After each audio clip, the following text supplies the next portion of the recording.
It's my pleasure to present our today's guest. But before I introduced our guest, I want to let you know that our last Greece lecture of the semester is next week. Anna Janina will give a talk on claiming ancestral homelands, Mongolian Kazakh migration in Inner Asia. And today we have our guest, our speaker is Gail Kligman, professor of sociology at the University of California and the director of the Center of European and Eurasian Studies at the University of California, Los Angeles. She completed her PhD at the University of California, Berkeley, and previously taught at the University of Chicago, the University of Texas at Austin, and Georgetown University.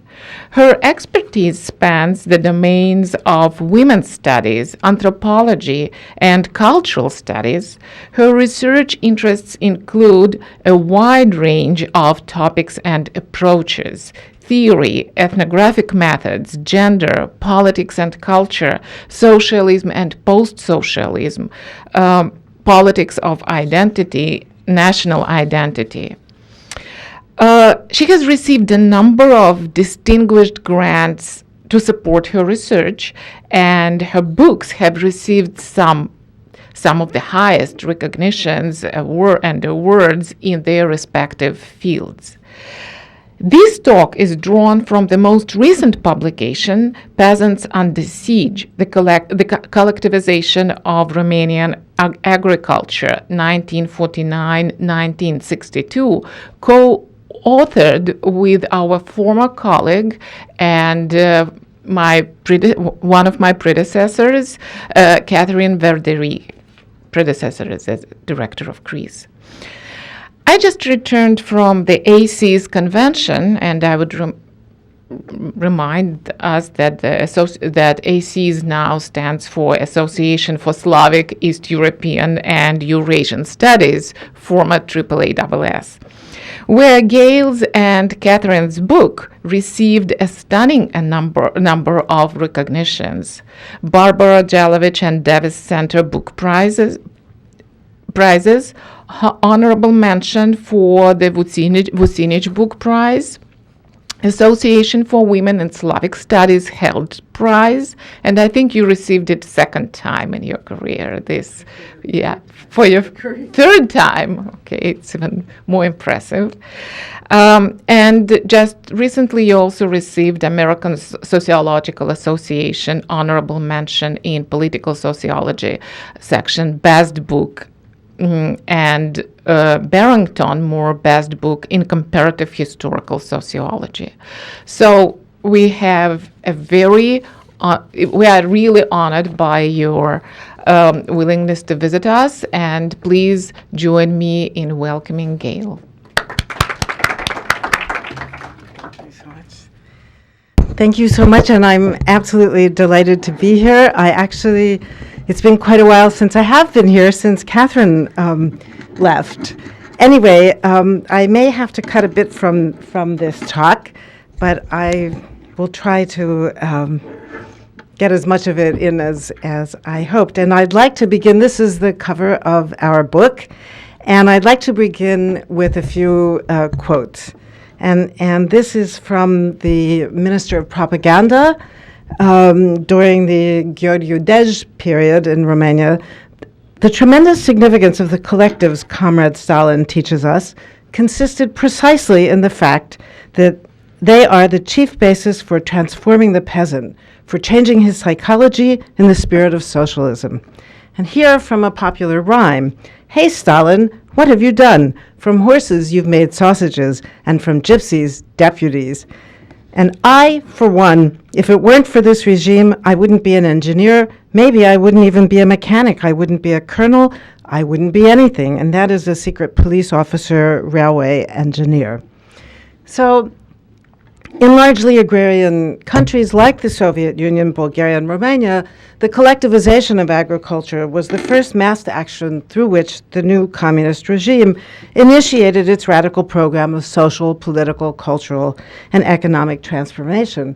In every country in which communist parties came to power in the 20th century, they soon moved to transform property relations. Property was central both to the policies and the self-conception of communists who embraced Marx and Engels' famous dictum that, and I quote, "the theory of the communists may be summed up in this single sentence, abolition of private property." In consequence, private property came under immediate and sustained attack. Communist parties nationalized factories and trade establishments. Land was either nationalized and grouped into state farms or gradually expropriated for its owners who donated it to collective farms. Now, here I just wanted to interject. The collective farm it's GAC is something I'll be using. That's the Romanian for it. And wealthy peasant is in Romanian chiabord, and I will refer to that. But I wanted to show you this in terms of the land itself. So if you look in the lower part of this picture, you can see lands that are collectivized, and I'm just going to step over here for a moment. So you can actually see the striations here.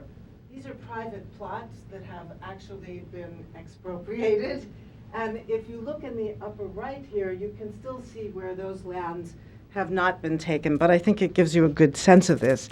Anyway, so this expropriation of land, that is the process known as collectivization, and how it was achieved in Romania is the focus of our book, Peasants Under Siege. The Soviets exported the blueprint for collectivization across the Eastern Bloc, a blueprint consisting of an ideology, institutions, and sets of practices that its recipients modified in the process of implementation and also institutionalization. And contrary to popular belief, collectivization in Romania did not involve a powerful communist party imposing its will on the countryside. Party rule was itself being created, meaning that the party lacked the power to enforce its domination over a resistant peasantry. Indeed, we argue that collectivization was the most far-reaching means through which the party established its mechanisms of rule. In 1948, 77% of Romania's population lived in rural areas. Collectivization affected 12 million of Romania's 16 million inhabitants, more than any other single act of the entire socialist period.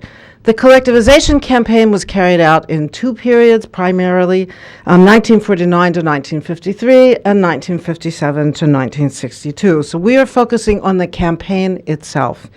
Analyzing this campaign is especially revealing because of the magnitude of its effects and also because of the multitude of issues inherent in the concept of property, which lies at its core. Property is about rights and obligations, about economic access, social relationships, and about notions of personhood, all of which we discuss at length in the book. This process, in its essence, constituted an assault on the very foundations of rural life. So in this regard, our analysis draws on political scientist Ken Jallett's work on Leninism, in which he noted that collectivization, and I quote, was a particular means of undermining the peasant extended household and village, end quote. Collectivization did bring undeniable benefits to some rural inhabitants, especially those who had owned little or no land. It freed them from laboring on the fields of others and increased their control over wages, providing stability in their daily lives previously unknown to them. For many, however, collectivization was the major trauma of the socialist period.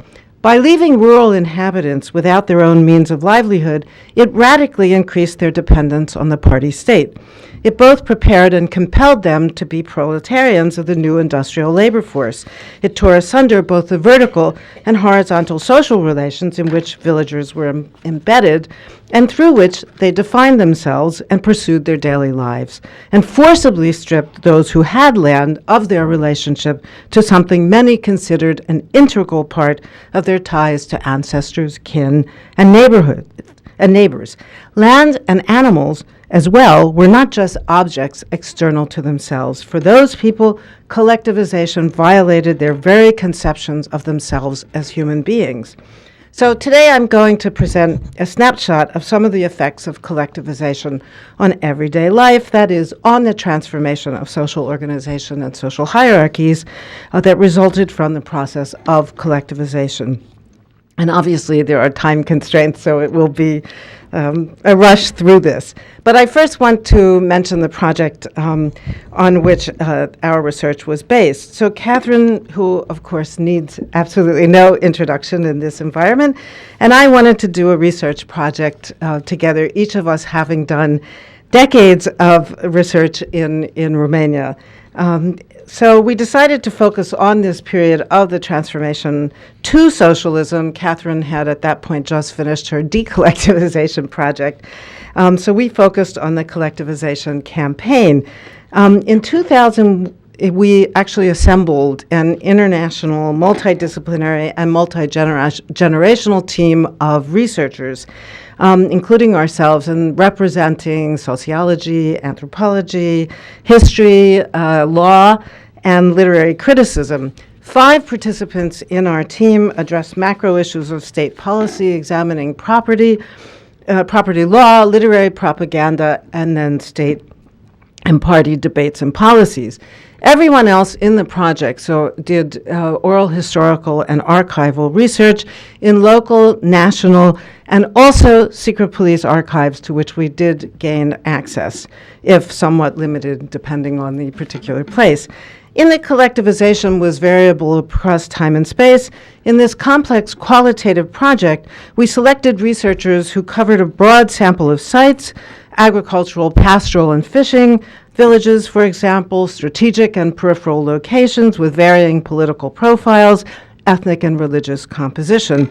Researchers interviewed a wide spectrum of informants: landless or poor peasants, middle peasants, wealthy peasants, heads of collective farms, local and regional party leaders, so on and so forth. And the major funding, not only, but the major funding was from NSF.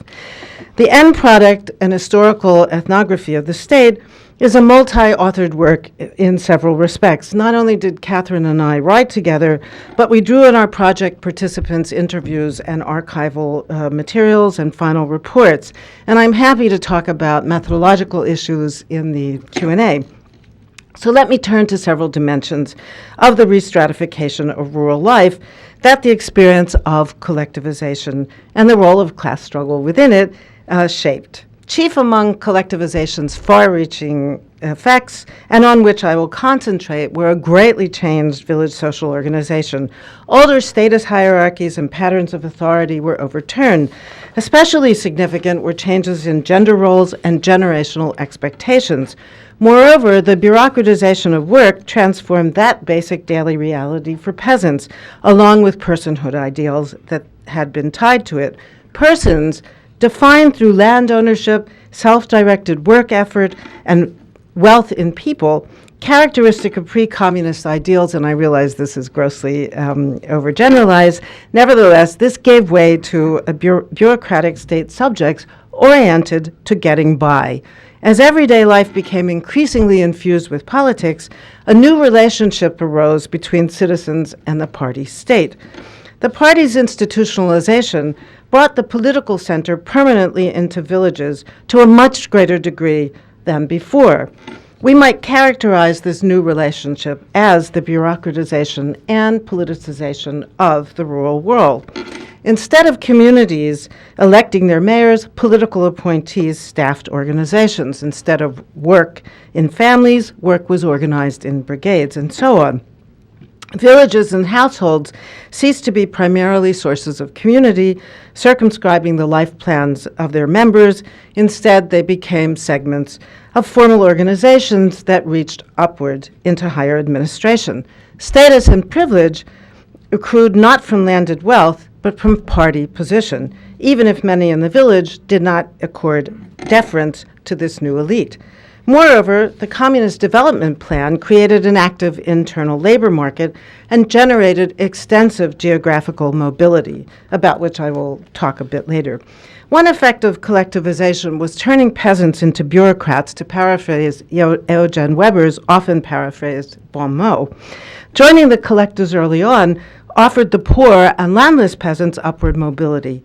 They had little to lose, but potentially much to gain, not least among the benefits of joining the collectives in the first wave of collectivization was stability, with respect to both employment, even if it was part-time, and salary, even if it was minimal. This reduced the precariousness of everyday life that had theretofore been their lot. Poor peasants accustomed to privation became the recipients of, and here I quote from one of our interviews, cheese, onions, oil, and even olives. Some of them gained additional benefits. Starting in the early 1950s, village residents were increasingly employed in local offices ranging from bureaucratic positions to jobs as drivers, night watchmen, and so forth. One of the most significant changes in Romanian village social structure was the expansion of positions of authority compared with pre-war times. Before, there had been a small number of administrative positions. With collectivization, the number of positions increased. So, for example, in the village of Dobrosolven in the south of Romania, a local administration that had totaled 9 to 10 people in the 1930s, and that included the school teachers, that expanded in the 1950s to about 80 people who had salaried functions of some kind, from delegates supervising aspects of the quota requisitions to committee members who oversaw farm inventory, or to various kinds of communal guards. Many of these people who became spokesmen for power, mayors, party secretaries, collective farm chairmen, and brigade leaders, were neither locals legitimized by the esteem of other villagers, nor outsiders imposed by the state.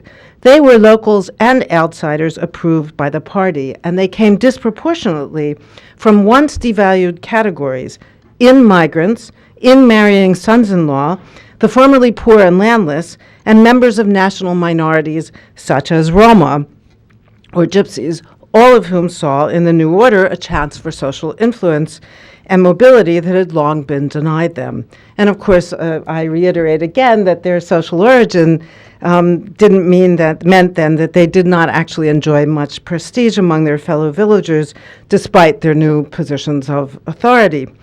Their good fortune came at the expense of the previous village elite, the wealthy peasants who had lost all their land and were largely excluded from positions in the agricultural bureaucracy, at least initially, especially in this first wave of collectivization until 1953.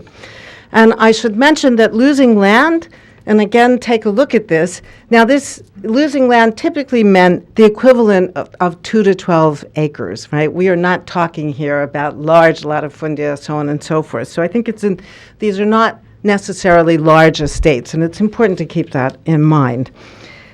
The various forms of upward mobility had a gendered dimension, in keeping with communist tenets about gender equality. The party promoted the political advancement of women, giving them positions in the collective's leadership and party hierarchy. So where I did my fieldwork, a poor peasant woman was thrilled that she could learn to write. She then served as one of the village council scribes, copying out many of the petition forms for people to sign when they went to join the collective farm to, quote unquote, donate their land. Anyway, she was thrilled about this, even though she was actually unable to read what it was that she had copied. She could write, she could not at that point read. After 1989, she did actually learn to read, and she did that learning to read the Bible. And this is a propaganda poster, and so here you have, of course, a worker, and here you have an old peasant woman, and she's basically asking him, could you please read to me what it says, in the party newspaper, and he's saying, soon you too will be able to read. So that's a propaganda poster on literacy, which of course the Communist Party promoted. Women were named to positions of responsibility as members of collective leadership councils, brigade leaders, and party secretaries. A collectivization poem celebrated a GAC, or this is the acronym for the collective farm, president. And here's a translation. It doesn't, I'm sorry, we didn't rhyme it in English.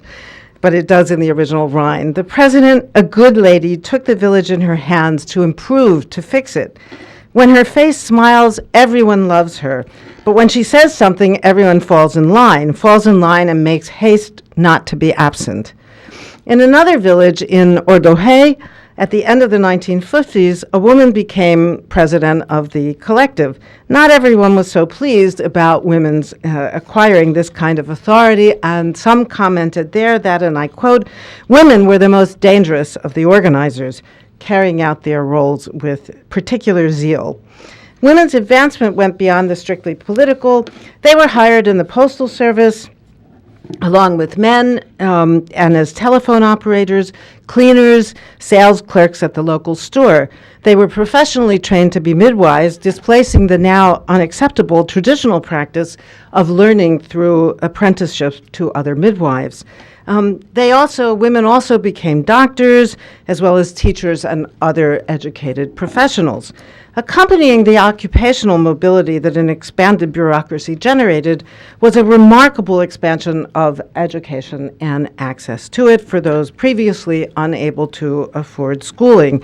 So with the formation of collectives, many peasant families opted to educate children who might otherwise have been kept at home to tend sheep and cattle or to work on and inherit the farm. And here I should mention that until the early 1960s, children of the Kjabors, the kulaks, were handicapped in their access to higher education in particular, but that did change. The growth of industry and the industrialization of agriculture required tens of thousands of engineers. Many village youth entered the urban labor force as managers in the industrial bureaucracy or as agronomists in the rural one. Village families with children in higher education and in the professions gained prestige independent of their political status, adding complexity to the politicized village hierarchy in construction or reconstruction.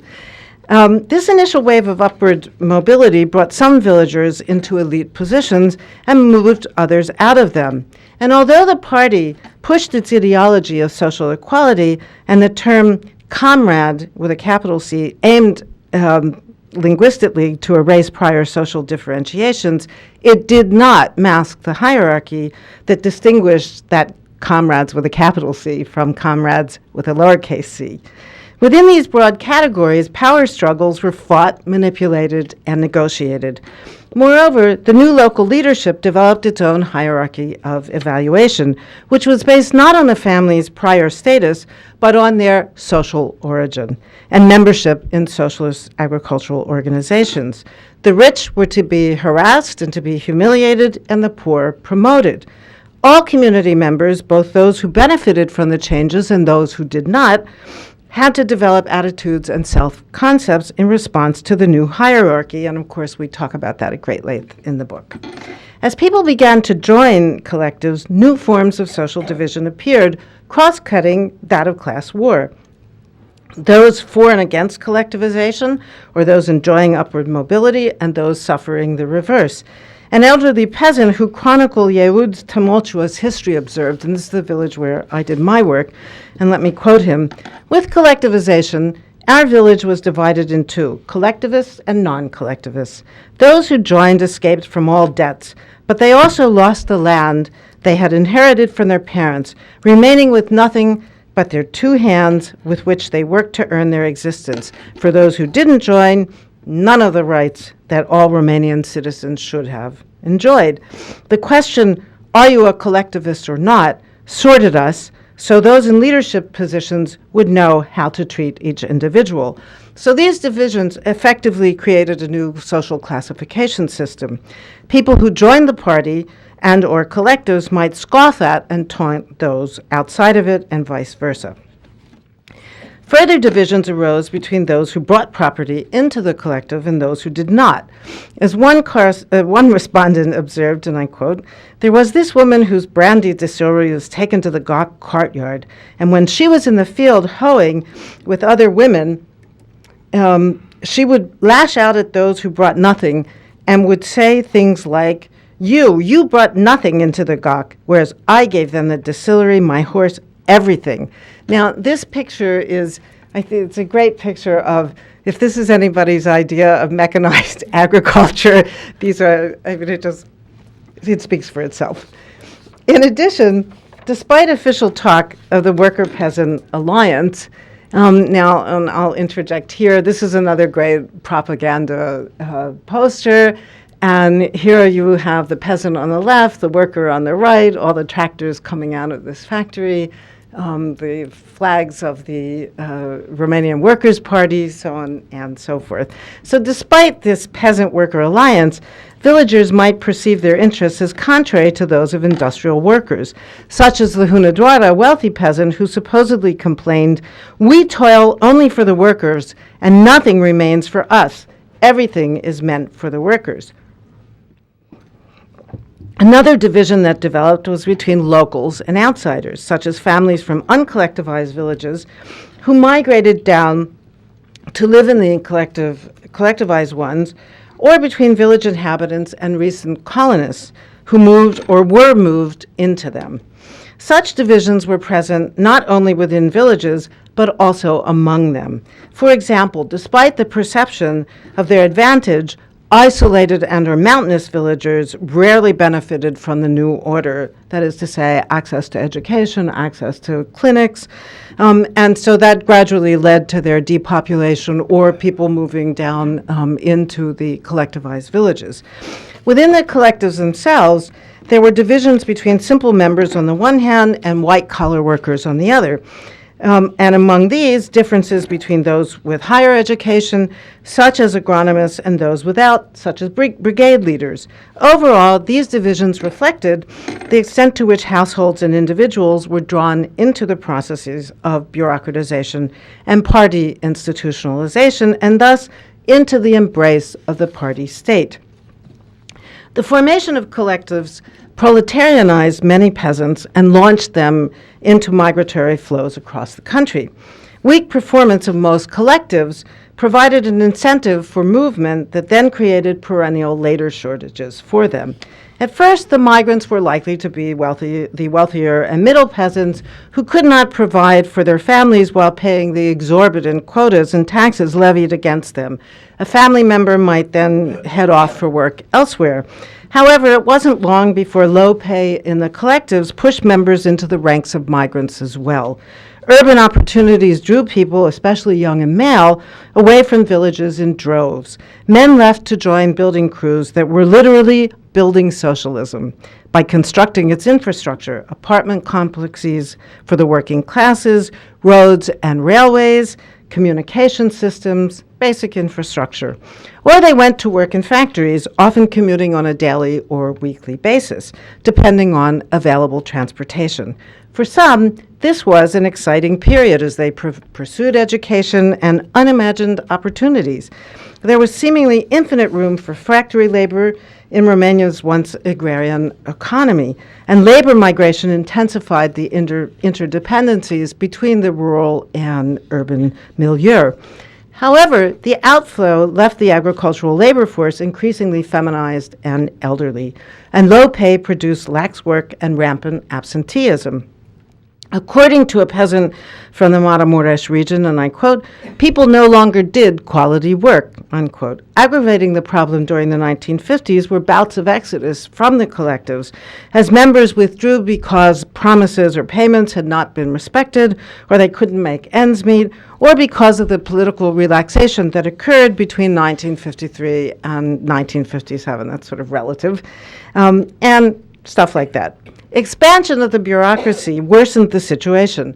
A number of people who joined the collectives did not perform their agricultural labor because they had taken salaried positions. Out of 500 members of a collective in the Sona-Fagaraș region, only 50 to 60 showed up regularly for work, whereas in the village of Jupa and Caransebeș, no one showed up.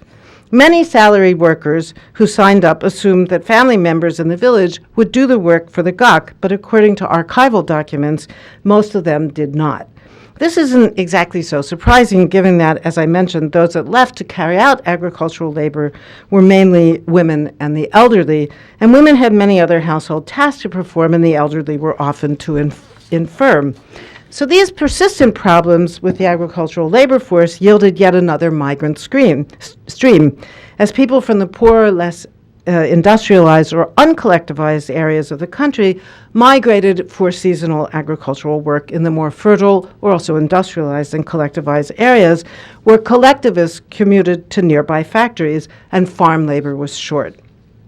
They would return home periodically, paid in wheat, grain, and cash, depending on how they first negotiated their contracts.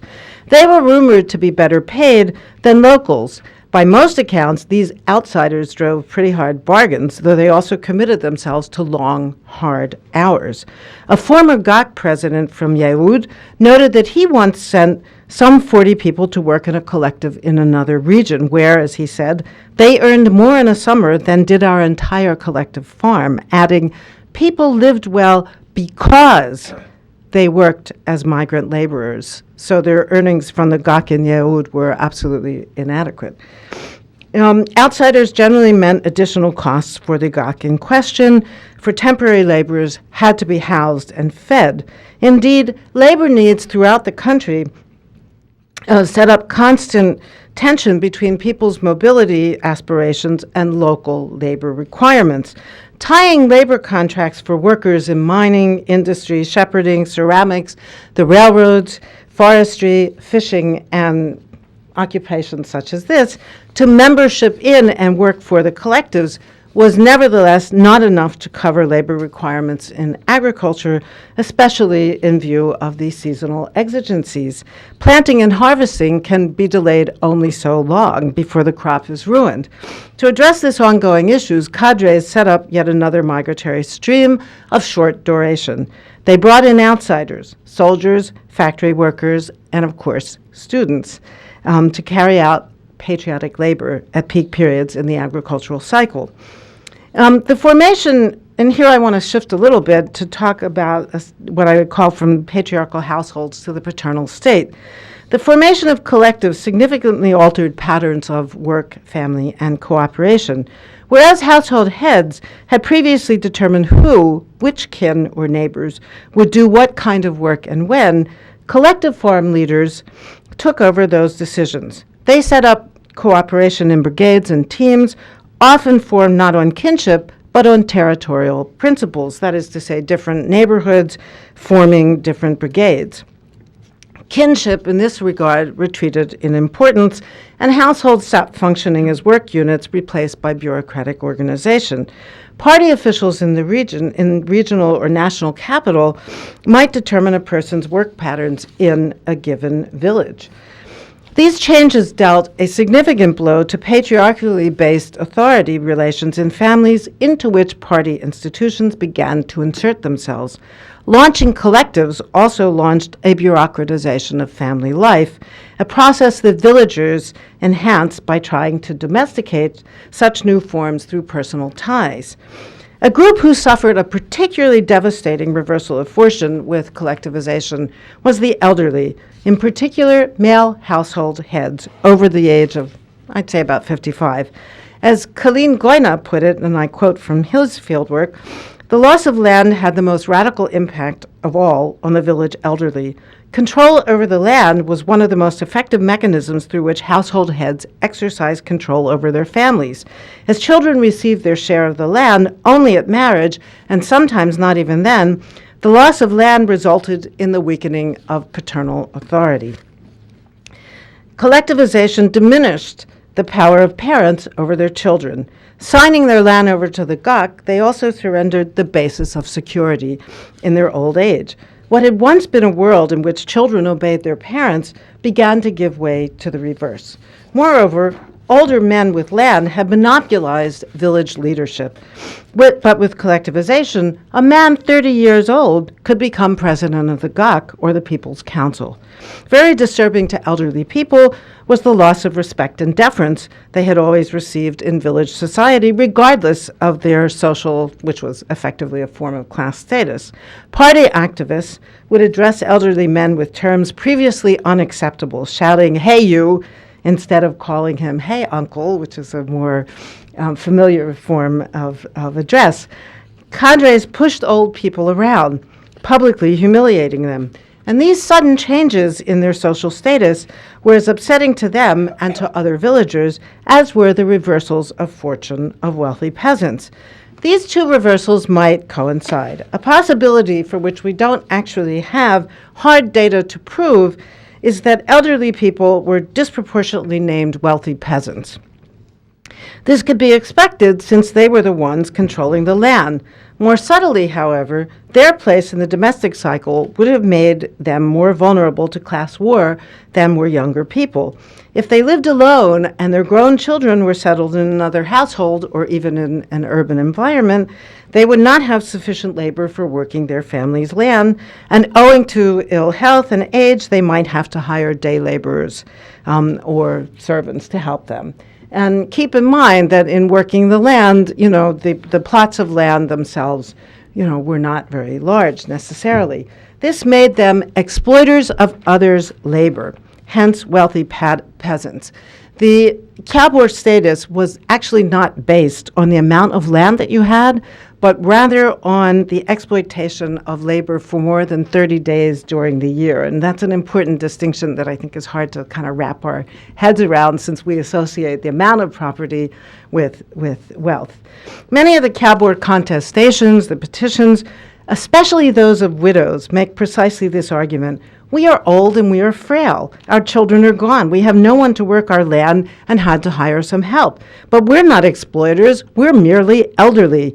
In the lists of wealthy peasants, differences in household demographics may help to explain otherwise puzzling inclusions. This permutation of class war would have been unusually galling in that over 3/4 of communist cadres were under 40 years of age. Thus, as in China's Cultural Revolution, class war was generational war in several senses.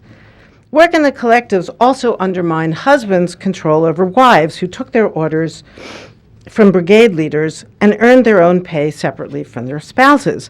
The party's active promotion of gender equality changed the balance of relations and responsibilities in families and brought women into the workforce. Collectivization liberated them to become not just mothers, but paid employees. Party organizations such as the Union of Democratic Women of Romania actively taught women to expect and defend their rights. In a 1951 meeting with party leaders Gheorghe Gheorghiu-Dej and Anna Palker, women from Soimoș complained about the cadres' intolerance of their efforts to find out how the collective in their village was being made. Having been sent away from the meeting for that purpose, they went straight to the top of the Communist Party to complain about their treatment. In short, the party bureaucratized and politicized its relation to women, who then used what they had learned to contest ongoing forms of patriarchal behavior. Such changes in women's status do not, however, mean that their situation improved uniformly.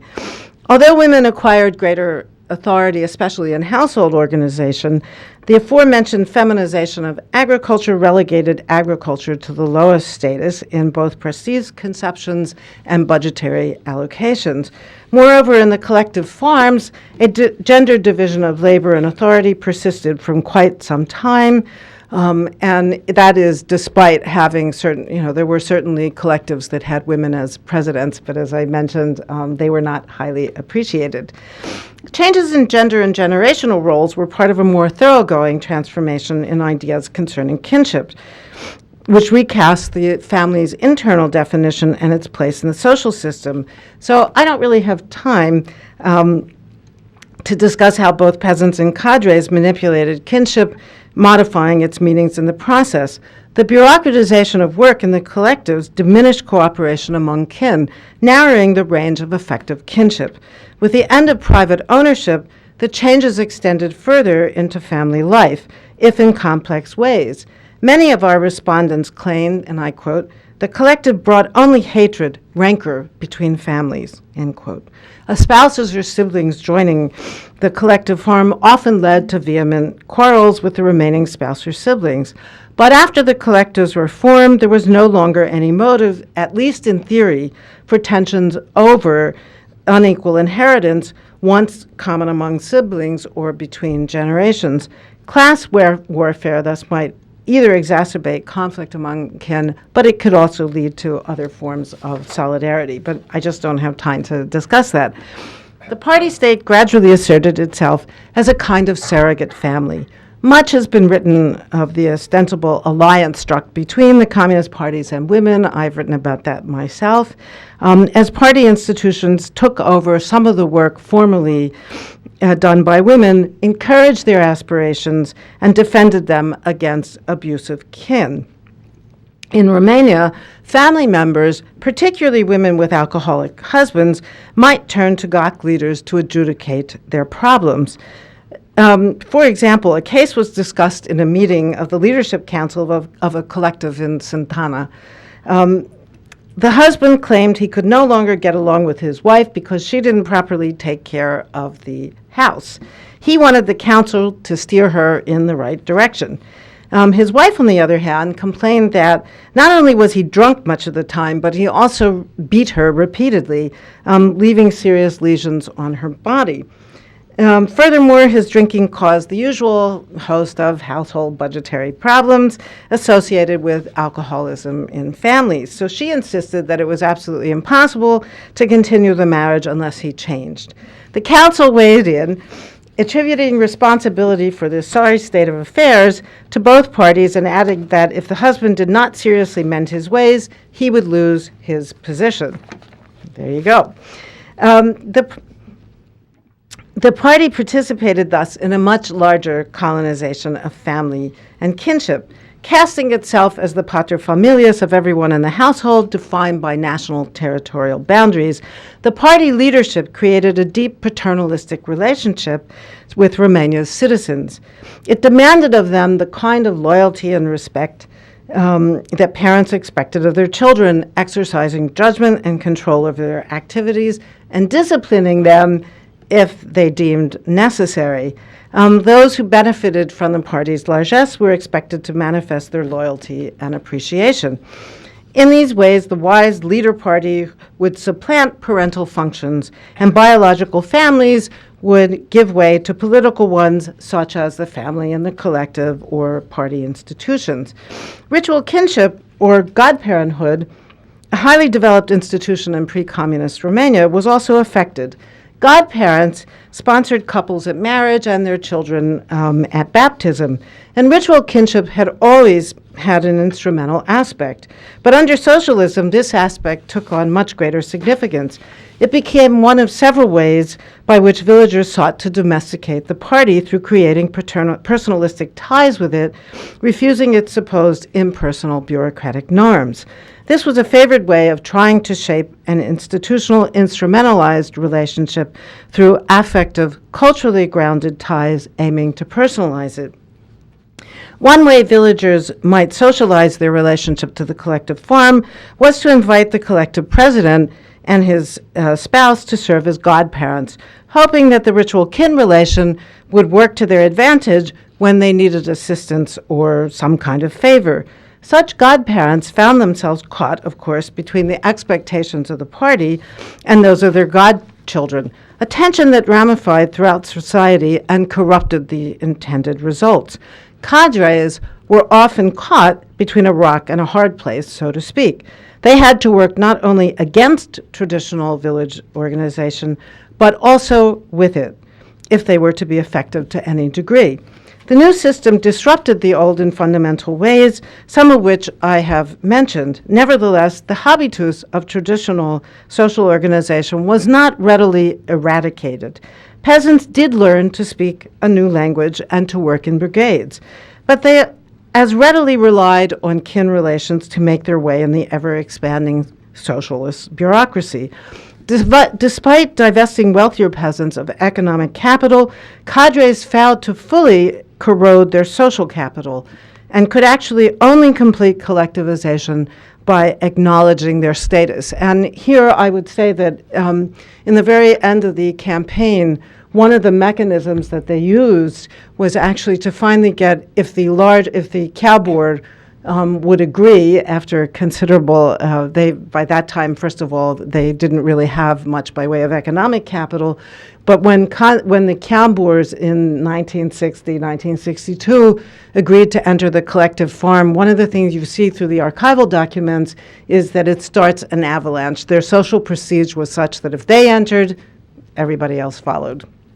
So in the end, cadres' efforts to break through village social organization succeeded only by recourse to many of the community's own organizing principles, thereby compromising the result. So in this talk, I have discussed various of the transformations of social relations and social organization that collectivization wrought.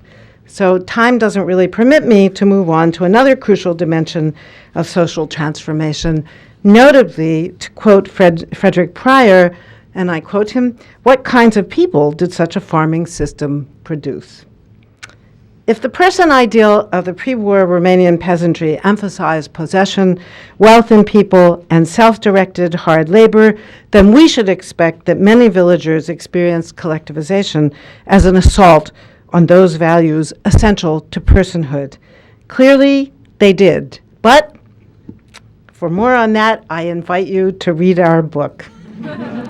Thank you very much.